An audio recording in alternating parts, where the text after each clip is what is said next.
And we are live. Hey people, how are you doing? Fashionably late to start the new year. My name is Matt Phillips, in case you're not aware of the voice, and you are listening to the Sports Therapy Association podcast, maybe via the podcast, which thank you very much for joining us that way. And also you might have joined us live on YouTube or on Facebook, because that's how we record this. We go out live at 8 o'clock, nearly all Tuesdays. Sometimes it's a Wednesday, but the best idea is to keep an eye on social media just in case that happens. So if you are listening to the podcast and you want to join us live, you can ask the guests questions directly or hang out with wonderfully like-minded, or not like-minded individuals. And all you've got to do is do that at YouTube or Facebook at 8 o'clock. There's already people in the house now. That's why I like to be late. It's always lonely if I come in and there's no one here. So I'm just going to say hello to a few people who joined us already. When you do join us and leave a comment or question, then your name comes up on the screen. So I'm going to say hi to Nikki Mansfield. It says Happy New Year, everyone. Happy New Year, Nikki. Just make you feel good, Nikki. It's quarter of a century since 2000. There you go. Let that swirl around in your head for a while. Sarah Jones, how you doing? Says Happy New Year. Happy New Year. Sir Glenn Murphy, MBE. I love saying that out loud. Greetings, sir. Nice to see you. Louise Akers here. Happy New Year. It's not Louise Aker, though, is it? You told me at Therapy Expo again. Every year I get your name wrong. Asher. There you go. Cecily Hislop's in the house. Hey, Cecily, good to see you. Lovely to see all these names, all the regulars turning up. And Tracy Marsh as well says Happy New Year to you all.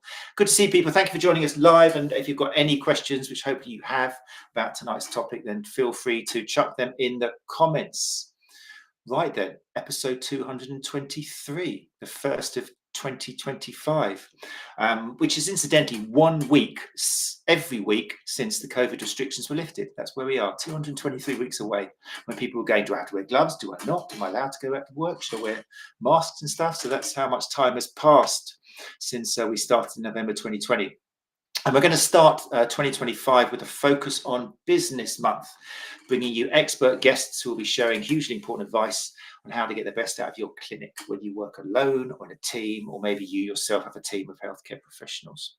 So in part one of these 4 episodes, entitled Coaching Skills for Clinicians, Secret Sauce or Empty Bandwagon, my special guests coming up very shortly are going to be Jo Turner, founder of 𝐬𝐻𝐿.co.uk and host of You Matter podcast, and also Joanne Elphinston, leading elite performance movement and rehabilitation consultant and director of GEMS Movement. So if you've joined us for the live recording, then feel free, like I say, to type questions in and share your own experiences in the comment section. And if you listen to the podcast, get your pen and paper ready. There's going to be loads of things to write down. And if you do have any questions, then probably the best place to go is YouTube. Use that common feed because it stays very relevant and up to date, and I'm always got an eye on it in case there are any questions which I can answer myself or direct towards our guests. There we go. Without further ado, let's bring up my very special guest for tonight, Jo Turner and Joanne Elphinston.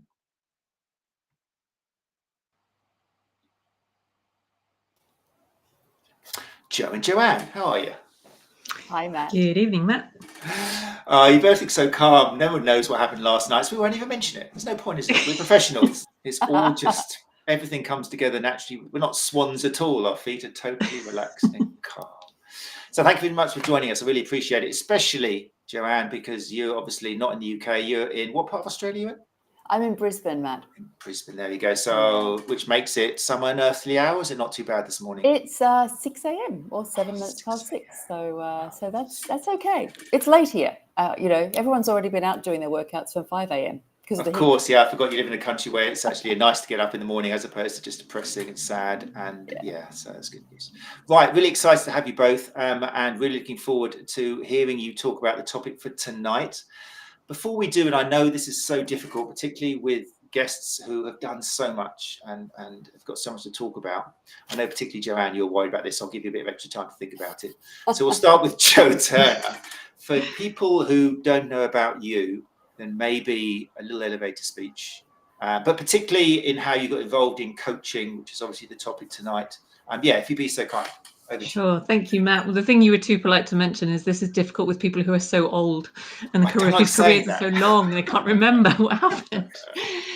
So my long career now spans 29 years. I have to do something for my 30th physio anniversary next year. So yes, I am a physiotherapist by trade of 29 years now. And about 25 years in, I started to think, is this how I want to carry on working for the rest of my career? And I went off and spent a whole year doing a lot of personal development. hand on heart, I was probably having some kind of career, if not personal crisis. But I really enjoyed everything that I did that year. I had a lot of coaching myself. I received a lot of coaching. And even at that point, going through that process made me realize how many parallels there were already with what I did as a physio, but also how that approach could really enhance what I did. So at the end of that year, I enrolled in another course I offered to train as a coach myself. So by this stage, we were, I didn't know it, but we were just on the heels of the pandemic. And I finished my training in end of 2019. At that point, not knowing if I was going to have a career change, go off and coach anybody and start a new life as a coach. Then through the pandemic, I needed practice clients. I wanted to get into coaching lots of different people, but as it happened, I ended up exclusively coaching doctors and other clinicians through the pandemic, because it was a time when everybody needed so much support. And so by the end of the pandemic, I'd almost naturally formed this niche, and I was really enjoying coaching clinicians. That was kind of aside from my own clinical practice. The other fabulous thing that happened is I sort of fell back in love with my own clinical profession, which, I think for a lot of people, they might have said the pandemic did the opposite. But when I got back into working again, I just realized how much the coaching approach was informing my work naturally and consciously. And I was appreciating the benefits for my clients and also for myself. I won't go on too long, but I read an article that Joanne had written in Touch magazine for Physio First, and she was talking about exactly these things, how to incorporate a coaching approach into clinical practice, and it resonated so much. So I invited Joanne onto my podcast. I had known of her, as we all have, for most of my career because of all the fabulous GEMS work she's done. And we, within about 5 minutes of talking, we realized how aligned we were in our thinking. And I'll let Joanne continue this story, but that kind of led to eventually us deciding to launch Coaching Unpeeled. So I'm going to stop talking and let Joanne take on from there. That's fantastic. I mean, obviously, Jo Turner spent most of the time talking about somebody else as opposed to herself, which is totally you, Jo. It's fantastic. Yeah. Big up somebody else when you're supposed to be talking about yourself. That's fine. No, wonderful. I'm just going to put a little screenshot for people in here. If you listen to the audio podcast, obviously you can't see this. If you do want to see the images, then obviously we're on YouTube. But 𝐸𝐻𝐵 because you matter is beautiful. I mean, it's just, well, language is your thing, isn't it, Jo? You love playing around with words. I'm sure we'll have some orange puns coming up shortly. But yeah, I love and also I just recommend there's a Facebook group which we will give links to, and they'll be in the show notes as well. And I don't know how long it's been going on for, but at least once a week there's just a word you like, and you relate that beautifully to being a Friday word of the week. It's word of the week is just so wonderful, and it's just with so much, let's use a nice word, rubbish out there on social media. The private group and 𝐸𝐻𝐵 is just something which will make you think, yeah, this is making my day better, as opposed to just filling it up with more crap. So I encourage people to go along to 𝐸𝐻𝐵.co.uk and maybe look out the Facebook group as well. But hopefully now we've given time for the one and only Joanne Elphinston, who inspired Jo Turner Oh to my continue. goodness. So what we can do, a lot of people hopefully will know you from GEMS movement, methodology and everything. But yes, tell us, Jo, start from the very beginning, and we'll sit back and enjoy. Oh my gosh. Look, you're going to regret that, Matt, because where Jo's like, I've been doing this for 29 years, and she's saying, and everyone's known about Joanne for so long. I'm like, that's because I've been around like a dinosaur, 35 years, and not counting, but still loving it. And, I really picked up on what you were saying there, Jo, about people who've been falling out of love, with, working in this really challenging domain. And, like Jo, Matt, there's so many amazing people that we want to keep with us, and they've been a bit fed up. And this is one of the reasons that Jo and I have really taken this leap, because we want to help people fall back in love with what they're doing. So yes, you said from the beginning, be warned, the coaching side of things, I came from a different place, because I actually started out as a different kind of coach. I used to coach men's volleyball. and swimming. And you might people might think, oh, that's not the same thing. But it's just like, well, actually, the groundwork for all of this started right there, which is, how do we bring together, a disparate group of, young men, all of whom want to be a star, and how do we bring that into something that's like a coherent, cohesive, team that's self-sufficient and motivated and resilient, and all of those kinds of things. And that was back in the 80s. So that's where, the first parts of really working on, motivation and behavior and psychology, all of these things that then got woven into GEMS quite kind of implicitly. So we've been talking about coaching since the early 2000s. So it's that whole business of how we manage the interaction dynamic between us and client or each other. Has kind of been built in, and then time went on, and the pandemic came, and for me, as with everybody else, things changed. But what I really noticed was my clients seemed to be coming for not just how do I help myself to move better, how do I overcome some of the things that I've been struggling with, but they were actually coming with little notebooks about their lives and the intersection between their lives and how they were feeling, and that. It's just like, okay, this is a different thing that people want from me now, a different kind of support.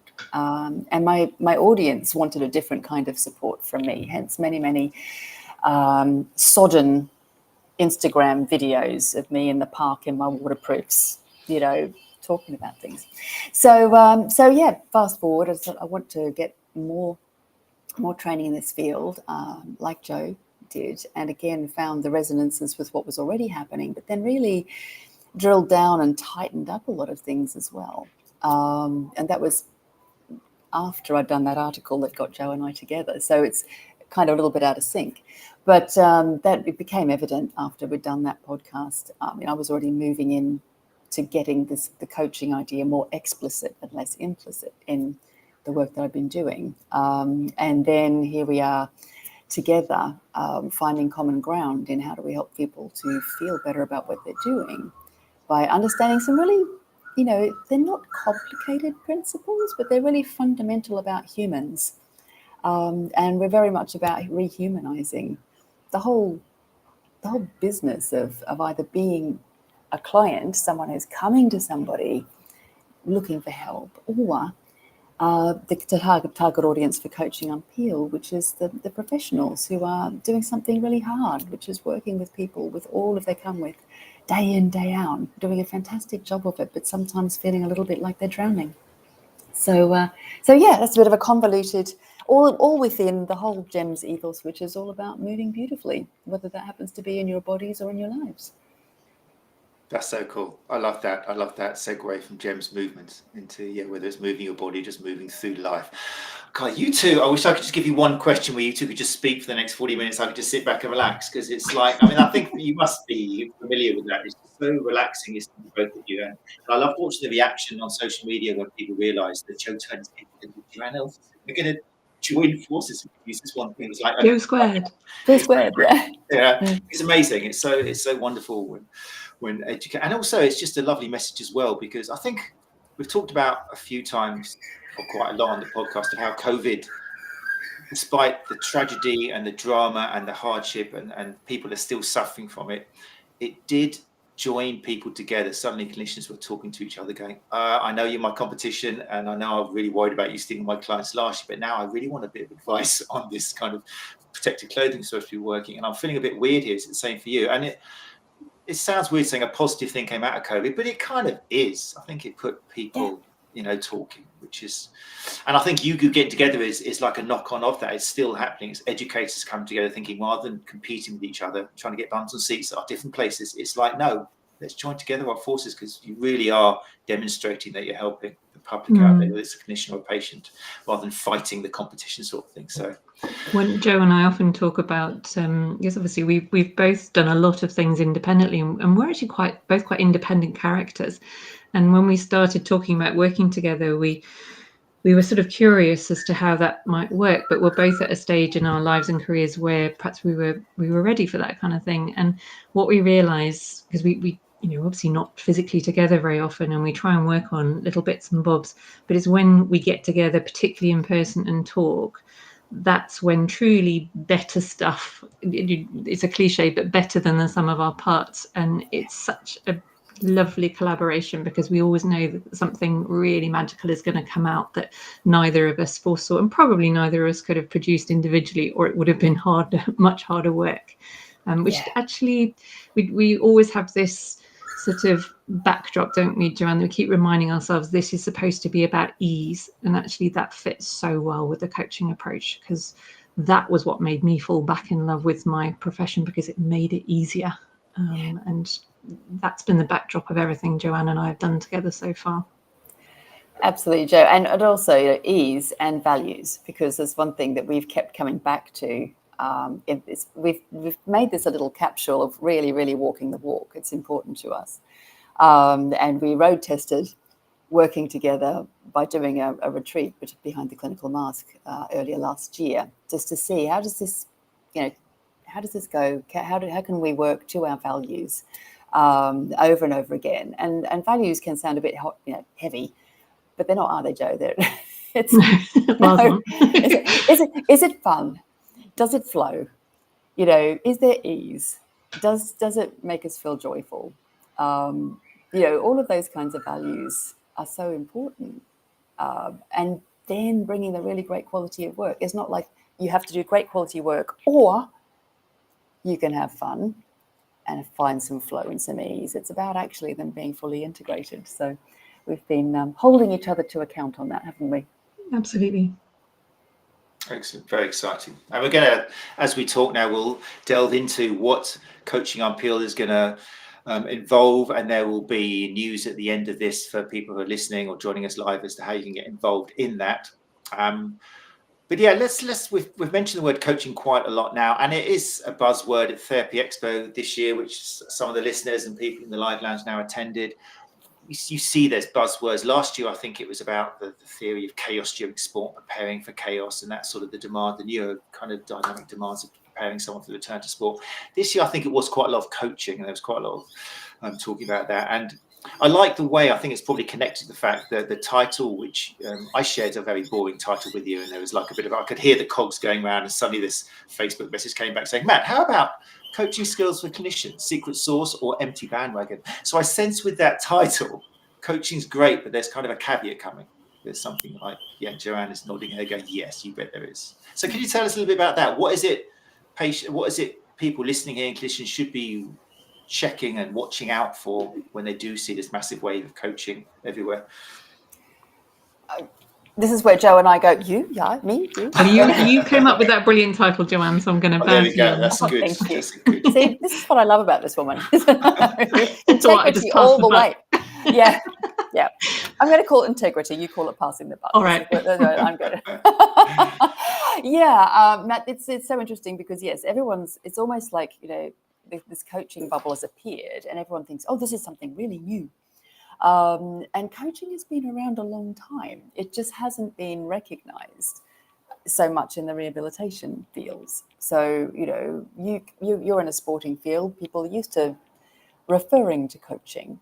But for us, it's a very different thing. So what is a little overwhelming, I think, at the moment is the number of people jumping on that, offering trainings, often having just done a training themselves, like, oh, this is a good idea, and now we'll make this thing and we'll put it out there. And it's, of course, covering such an enormous scope out there. You can see coaches on everything. You can get coached on better tiddlywinks if you want to. So there's a lot going on out there. And so what Jo's very experienced, I'm very experienced. I think we can definitely say that. What we wanted to do for people is to go, you could spend a lot of time going into all of these trainings, trying to pick up a snippet of relevance somewhere along the line. But the thing is that this is not about training people to be coaches. It's about how to use coaching principles to actually be able to structure their treatment sessions and their interventions, to really see their patient relationships or their client relationships in a different way, and to start to understand how with coaching we get people out of the expert fixer receiver dynamic, which creates unbelievable pressure, the full weight of responsibility. And then we have to have a patient who is compliant. Someone must ask me, how do you get the patient to comply? I'm like, I don't actually think about that a lot, because it's for me to set up a dynamic to invite someone in to collaborate with me, and together we make a plan.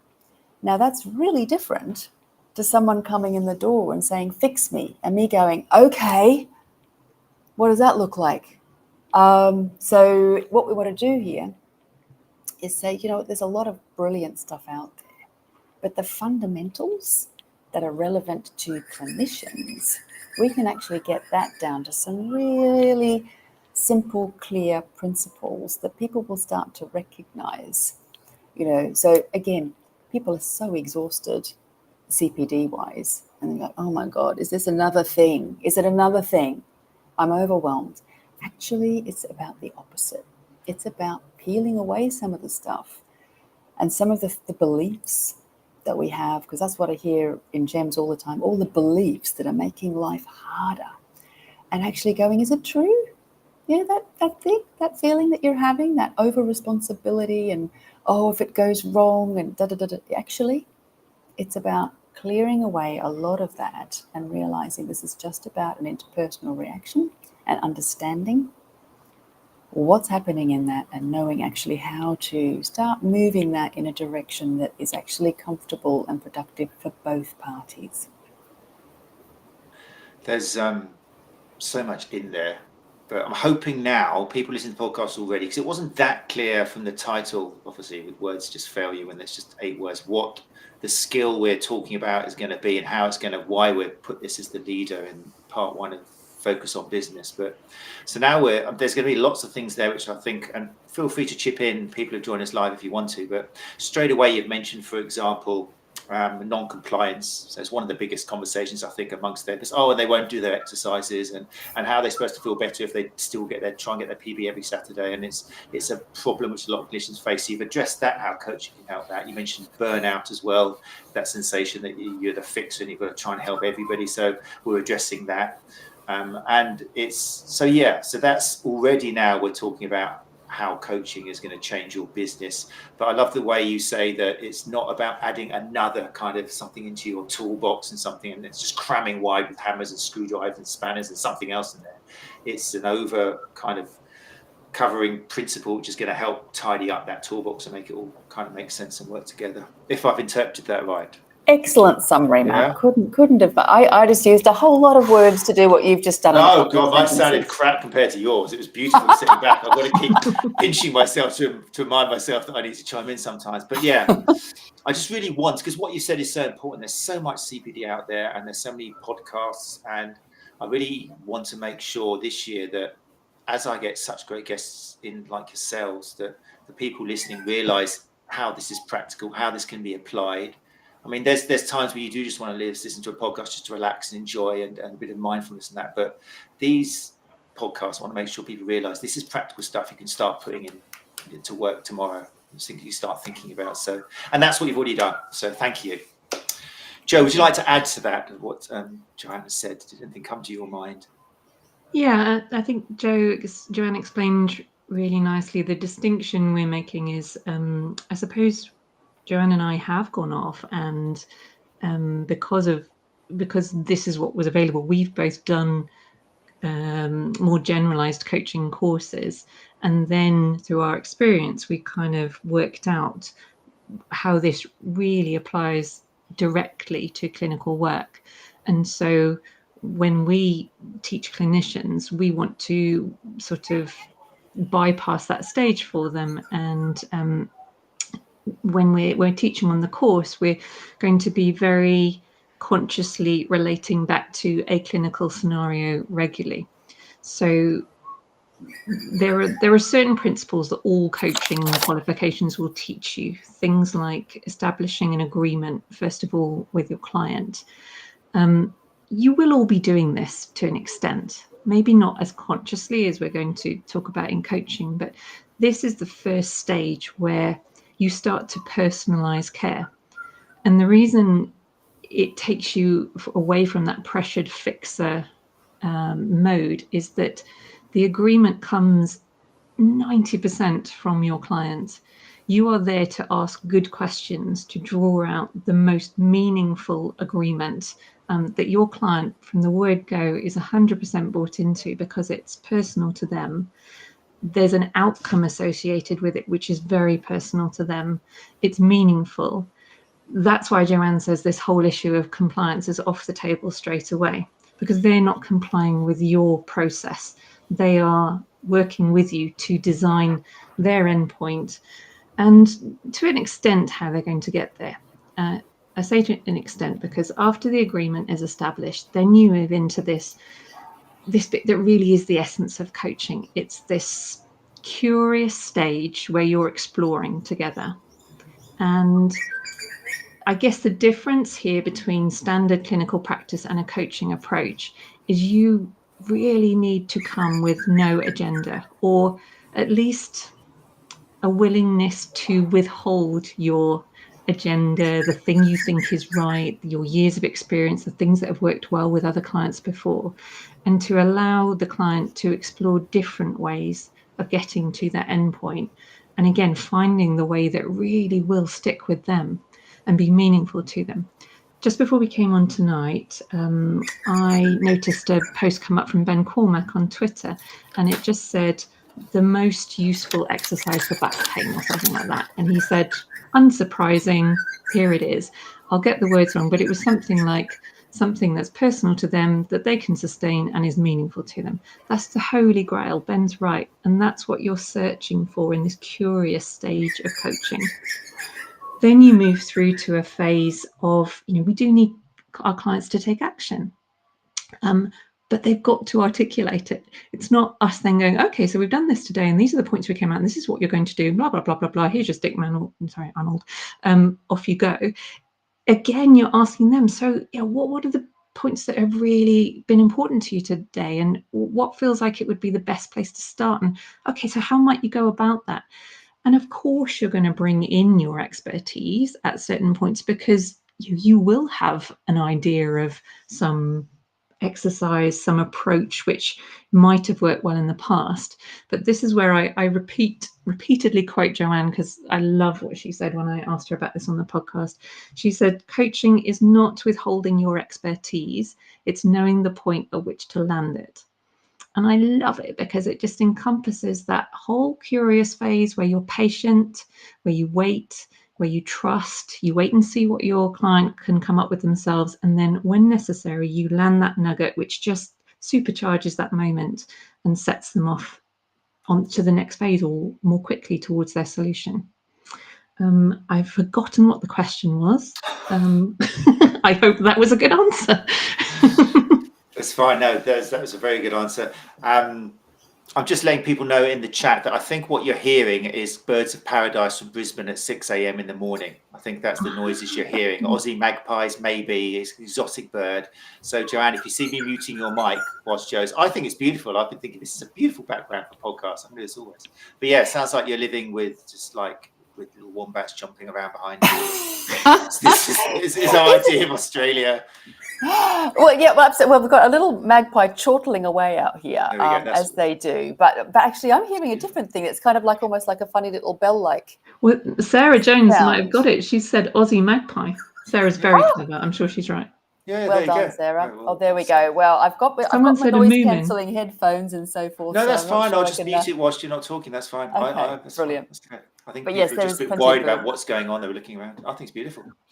It's like those headphones where you try and go to sleep and they've got like whale noises or birds going on. You just kind of relax. I think it's fine. Oh, good. Excellent. I just want to mention the podcast because I haven't mentioned it yet. I'll put a little screen up here for you guys if you are watching the live stream. So yeah, You Matter is the podcast. Obviously, you can listen to it in all the same places, Spotify and Apple Podcasts and all over the place. And I do recommend you have a little listen to it. It started back in 2021. In fact, happy 4th birthday, Joe Turner. Oh, thank you. So yeah, 4 years since your first one in January. We're starting school soon.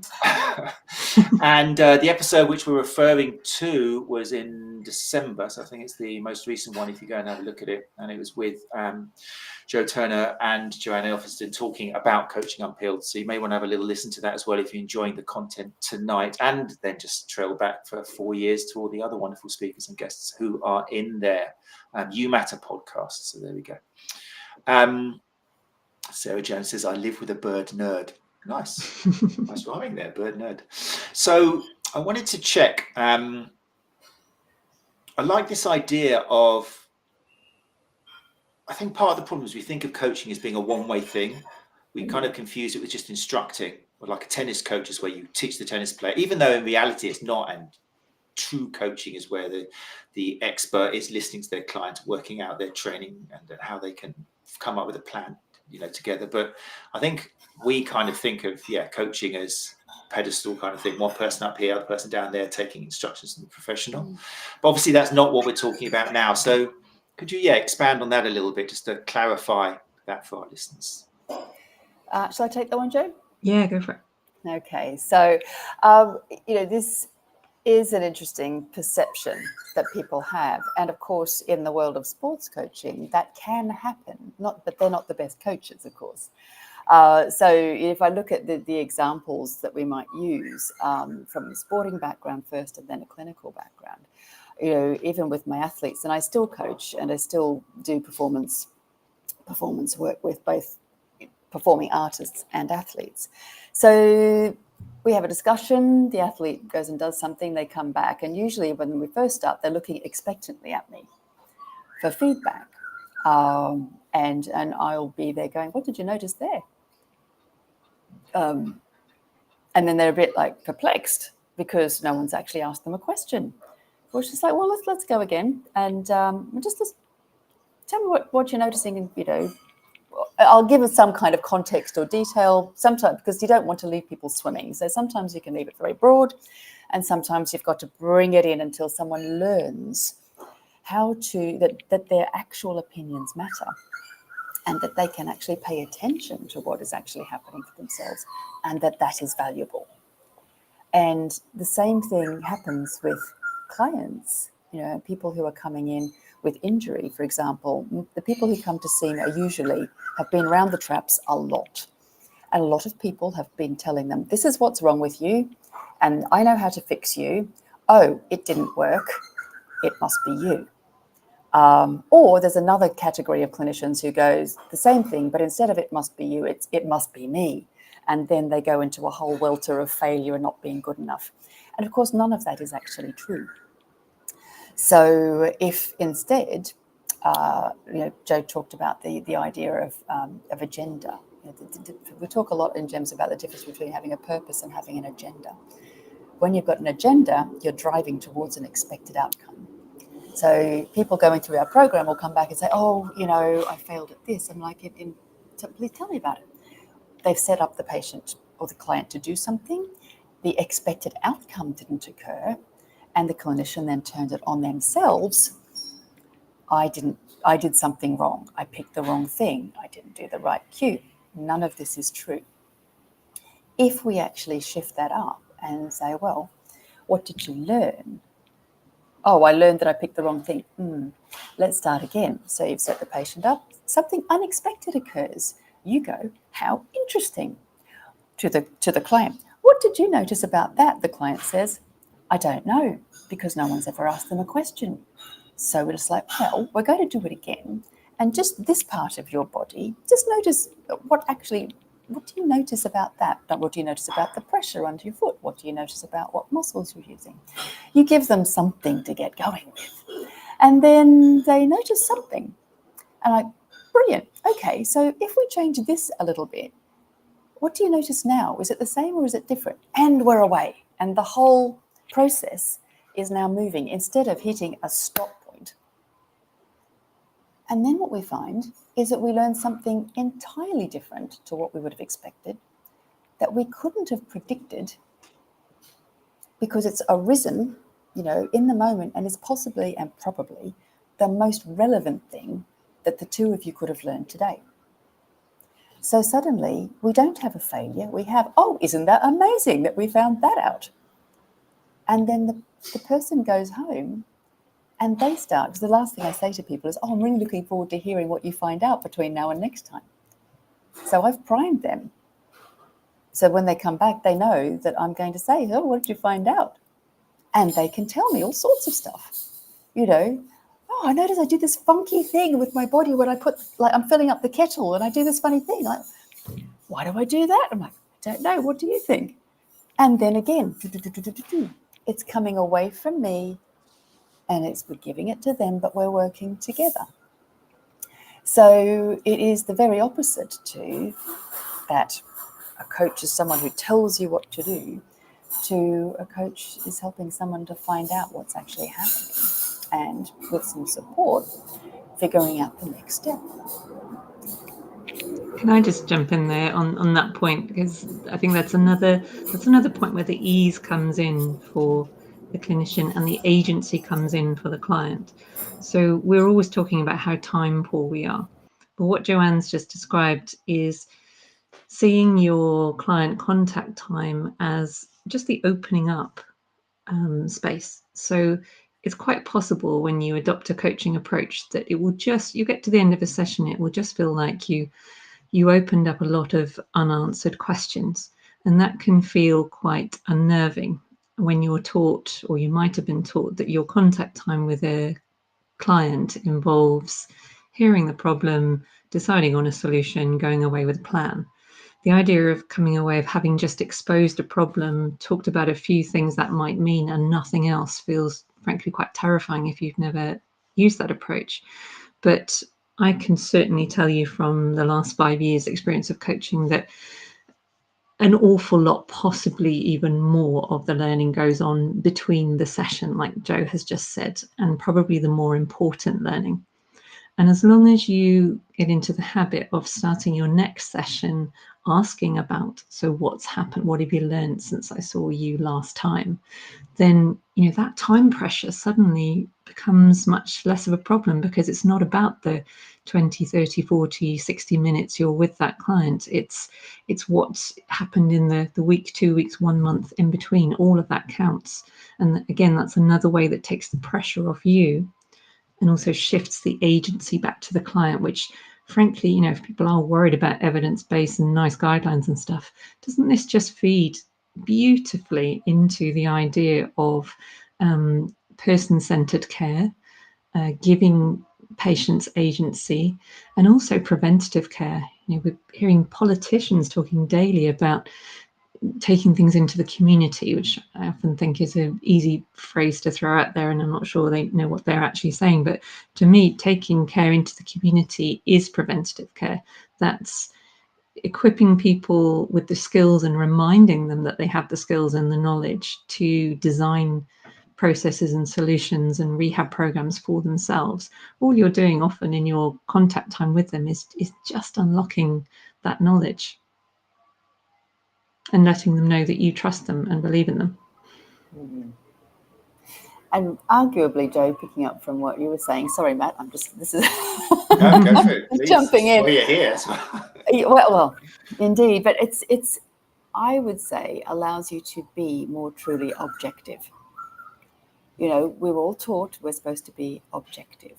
And yet, actually, I would contest that. Because if you are hearing people's subjective, you know, and it doesn't mean I'm not talking just about people working clinically here. I also educate people who are out in the community in other forms of movement professions, because quite frankly, people aren't getting their needs met within, you know, the medical sector, and they are seeking help from people who really want to be able to help them, but haven't necessarily been given that opportunity. But the thing is, if we're listening to people and we're already filtering what they're saying to pick out the things that we think are important, are we being truly objective? If we're observing someone's movement already with an agenda, you know, and I always get this, you know, teaching gait is hilarious, because there'll be the person who's been taught that the most important thing to look for is great toe dorsiflexion. And then the next person will be taught the most important thing to look for is what is that knee doing? Already we've filtered out so much available information. We are not truly objective, and we are not truly responding to what is really there. So this kind of knocks on into the whole dynamic of being truly present and responding to what is really there, rather than driving an agenda, which then, puts a patient in hopefully a little box for you. But see, I don't know about you, but my patients never fit in the box. I get all the unboxed people. And so I can't do that, and it does lead to an enormous amount of stress in the professional, the practitioner, if they don't realize that that's what's happened. And now they're up a dead end with nowhere to go, feeling stressed and thinking, I need to fix this. And it actually can be avoided by starting to understand this process that Jo's talking about. It's amazing. There's so much in there which I'm hoping listeners are thinking about and applying to themselves and reflecting. And it's all major implications of what this can do, but tiny little tweaks. We're not kind of asking people to totally wipe the table clean of everything they've done now. It's just little kind of nuances, little changes of just like your perfect example of just asking the questions and coming up with another question. And I think it's easy for listeners to see, or at least it is for me, that if you spend your time doing that, then I can see the time with not burning out, because there's less pressure on you, and also the patient is going to feel happy because suddenly they're going, that person listened to me. It's the first time they've actually involved me. So you're going to get a happier patient. They're going to come back gladly. You're going to open up them, which means they're probably going to give you much clearer idea of how to help them, because they're going to talk more about their lives. So it's just win-win-win so far. And we've only been talking for 40 minutes. So it's very exciting. It's just win-win-win. Can I just say one thing that's just arisen as a result of what you just said, Matt? We do, if you're working in the professional sense, we do have to be aware of when our identity comes up as an issue here. Because I frequently hear, I get feedback from the people in the trainings that something's gone really well, but it doesn't feel good because they feel that they haven't made it happen. And that's a really interesting place to be, because in their world, they needed to have done something to the patient to have elicited a result to be doing their job. And when they've actually, they've not realized that creating that space for the person to solve this problem, I was going to say solve it themselves, but they're doing it with your help. But it feels like you're not doing anything, and therefore we get this bit of an identity discomfort because we feel that we haven't done it. And that is the catch with this, is that understanding, getting above the very, very mechanical aspects of the treatment, getting above it and going, do you know what, I'm either a healthcare practitioner or I'm a community-based movement practitioner. I'm actually going to get up above that level and actually create this dynamic that, as Jo says, is truly person-centered. And there is the evidence. When people want to know about the evidence base for that person-centered care, the evidence base for the communication dynamics, it's all there. So we're not being non-evidence-based, and we just have to be a little bit aware of what do we hinge our identity on as practitioners. Excellent. There's, I love that silence. I'm just checking because I see Jo's face. I'm thinking she's going to come up with something now, and let's wait 4 seconds. That's fine. I went through I went through a process then, which actually I'm quite glad I went through that process, because let me explain. There were at least 3 things that I was going to interject with then, and with all of them, I subconsciously went, is that going to add anything, or are you just saying that because of your ego? And in all 3 of them, I went, no, I don't need to say it. Now, that's come about as a result of coaching. Trust me, I have as big an ego as any clinician. I love being right. I love finding the solution. And it was so hard in coaching to learn to go through that analysis process. and to, I had to more consciously ask myself in the start, why do you want to share that funny little anecdote? I love to make people laugh. It's one of my favorite things. But if it's not serving the patient, sometimes it is, it's funny and it serves the patient, which is brilliant. But if it's just serving my ego that likes to make people laugh, I don't need to share that anecdote. If I want to add something to what Joanne's saying because it makes me look a bit clever, but it doesn't actually enhance what she said, I just need to shut up. And that, frankly, shutting up is quite a big part of adopting a coaching process, and turning that lens back on yourself and going, do I really need to say that? Is that really in service of the client or me and my ego? So there you are. That was my blank expression at the end. That was I was great. actually just I'm glad I it. paused and pointed it out. I'm glad you didn't feel too self-conscious. You actually told us what was going through your brain at that moment. So that's great. I'm conscious of the time, but that reminds me, it kind of brings a nice segue into the fact that I think you mentioned it on the podcast as well, but there's a feeling that this is all quite easy to do. Oh, so all I've got to do is let the client sort of ask the questions to the client, let them respond, and that's fine. And then people might think, well, that's like not such a big deal, and I can easily do that tomorrow. But it's, without making it sound really complicated, there's so many little pitfalls or ways you can make it work better. And that's, I think, what I gather coaching Unpeeled is about. If for people who feel that coaching is not actually part of your expertise, it really kind of is. It's going to make you into a huge expert, because it's going to make everything you know already work that little bit better. So I think that's where people need to realize that it's not something you're just going to learn by reading something or listening to this podcast, which is why we're going to talk about what coaching Unpeeled is going to be now. So let me bring up a little screenshot for those of you who love the visuals. And you're very quiet. I know you're all out in the live lounge writing things down, and I can hear you turning over your notepads with the spirals and stuff. But do feel free to ask some questions if you're in there. So what I'm going to bring up on the screen is, coaching Unpeeled. So what we've got here, I'll put it on full screen, but we can obviously hear you behind it. Let's put it on there so we can see it. It's happening